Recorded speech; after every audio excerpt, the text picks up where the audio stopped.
Assalamualaikum warahmatullahi wabarakatuh.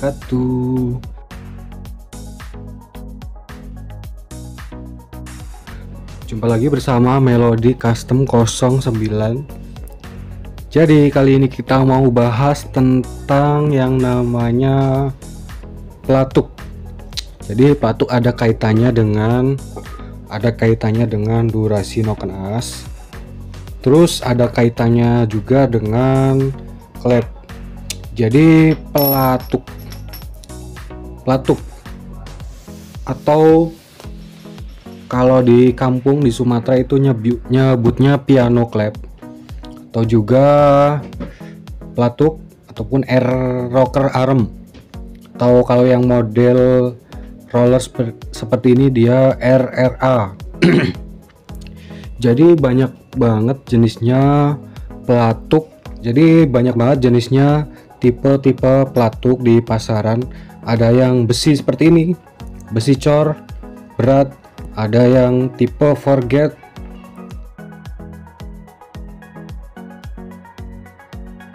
terus ada yang apalagi ya, aluminium forget kalau nggak salah.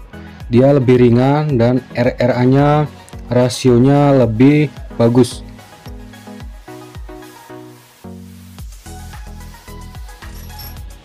Jadi apa sih fungsi pelatuk? Jadi fungsi pelatuk itu untuk menekan klep. Selain untuk menekan klep, dia sebagai perantara pembacaan profil noken as.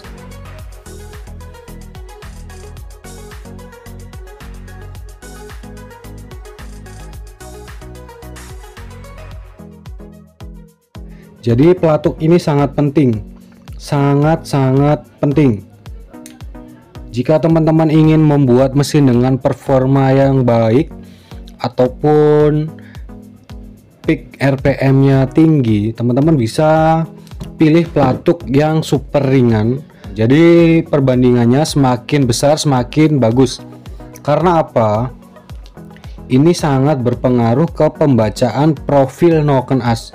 Makanya motor-motor zaman sekarang itu dia menggunakan sistem DOHC untuk mengatur buka tutup klepnya. Jadi sistem DOHC ini dia lebih bagus pembacaan profil noken asnya dibandingkan SOHC ataupun yang menggunakan pelatuk. Dia masih menggunakan pelatuk. Jadi kalau DOHC untuk menekan klep ini dia langsung di noken asnya. Jadi putaran noken as untuk menekan klep. Kalau SOHC dia masih menggunakan perantara pelatuk ini. Jadi kelemahannya kalau pelatuknya berat dan juga per klepnya lemah ataupun kurang keras, dia kurang akurat membaca profil noken as. Jadi noken as ini ada angka buka tutupnya. Misalnya angka buka tutupnya, in open membuka di 20, in close menutup di 50. Karena pelatuknya berat terus dan juga per klepnya terlalu lembek, bisa-bisa angkanya nanti meleset jauh, jadi nggak sesuai dengan profil noken as. Jadi percuma teman-teman kalau udah menggunakan noken as, angka durasinya bagus, jadi angka buka tutupnya udah bagus, durasinya bagus, tapi pelatuknya berat dan juga pernya lemah, itu motornya nggak bakalan maksimal. Kenapa saya bilang nggak bakalan maksimal? Karena nanti noken as, angka buka tutup noken as nggak terbaca dengan akurat. Jadi mulai ngaco di RPM tinggi karena ada yang namanya floating. Jadi banyak pengguna herek, batang klepnya itu rata-rata 5,5. Kenapa banyak yang merubah ke ukuran lebih kecil? Tujuannya untuk menghindari floating. Floating itu telat balik, jadi klepnya telat menutup di posisi semula. Klep telat menutup di posisi semula karena yaitu tadi pengaruhnya bisa dari per klepnya lemah ataupun rocker armnya terlalu berat. Jadi pada saat menekan seperti ini teman-teman, pada saat noken as mulai bekerja kan seperti ini.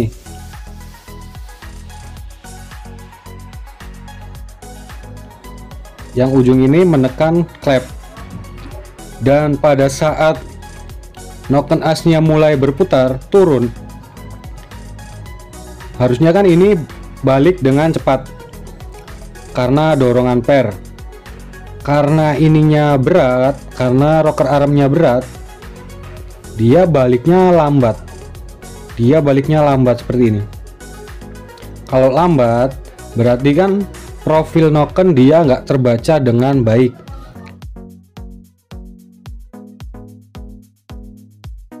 Akibatnya performa mesinnya nggak mau teriak ke RPM yang lebih tinggi. Makanya banyak motor-motor balap itu pelatuknya diganti yang lebih ringan.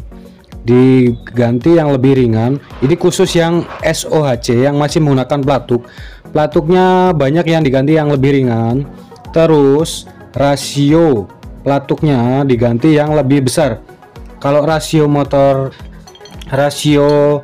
seperti ini yang impor kode J, kalau anak-anak herek pasti udah tahu, yang roller 20.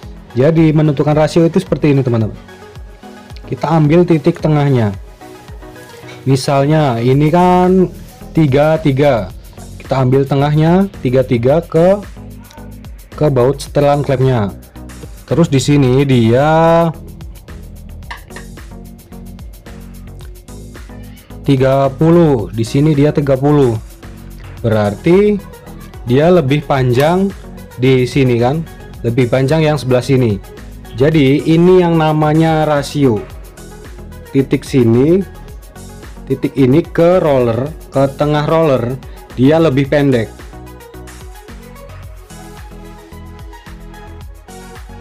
Ini yang namanya rasio. Jadi sini dan sini dia ukurannya berbeda. Di titik tengah ini sama ke baut setelan klep dia lebih panjang. Kalau yang tipe BRT itu rollernya dia lebih mepet lagi ke sini teman-teman. Mepet lagi ke sini. Dekat dengan as. Dekat dengan as. Tujuannya apa?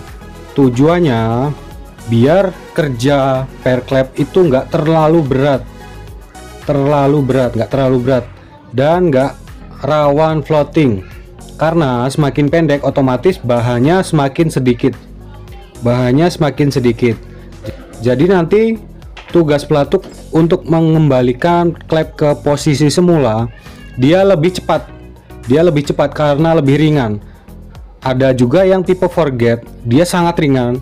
Jadi untuk mengembalikan klep ke posisi semula dia bisa lebih cepat. Efeknya performa mesin jadi semakin bagus karena profil noken as, tonjolan noken as ini terbaca dengan baik. Karena tonjolan ini nggak asal tonjolan, karena ini ada angkanya. Misalnya profil noken as in open di 20 dan in close nya di 60. Terus kalau kita menggunakan pelatuk yang berat dan per klep yang lemah ataupun lembek, itu nanti nggak bakalan terbaca 20 dan 60, pasti dia meleset karena terjadinya floating ataupun telat nutup. Kalau RRA nya dia ringan, rocker armnya dia ringan, terus dibantu dengan per klep yang bagus, kekerasannya sesuai, terus ditambah lagi klepnya ringan ataupun batangnya kecil, otomatis dia lebih mudah untuk membaca profil noken as dan dia lebih cepat balik. Jadi profil noken as dibaca dengan sempurna. Misalnya in open 20, in close nya 60, dia pada saat RPM tinggi nggak meleset terlalu jauh. Jadi mirip-mirip DOHC. Jadi memang SOHC dan DOHC itu sangat berbeda. Kalau masalah performa memang DOHC pembacaan noken asnya sangat baik karena dia noken asnya langsung menekan ujung batang klep, nggak melalui perantara, makanya dibikinlah teknologi DOHC.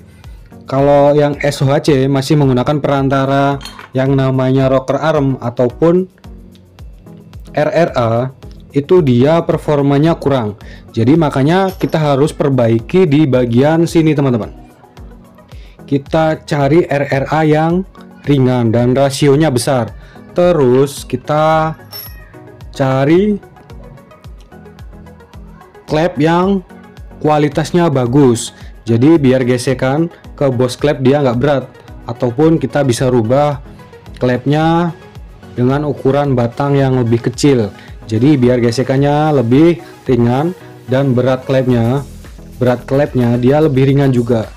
Nanti otomatis per untuk mengembalikan klep ke posisi semula dia lebih mudah.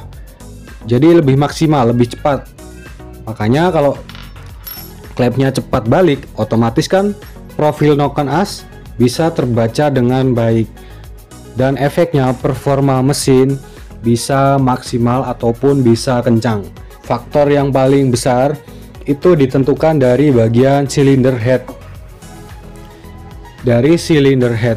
Jadi kalau bagian mesin bawah itu hanya sebagai penerus tenaga. Walaupun sama pentingnya, cuma memang faktor terbesar mesin kencang itu dari cylinder head. Jadi kita pastikan nggak ada yang namanya floating. Makanya kita ganti pernya dengan per yang lebih keras daripada standar biar RPM-nya bisa teriak tinggi.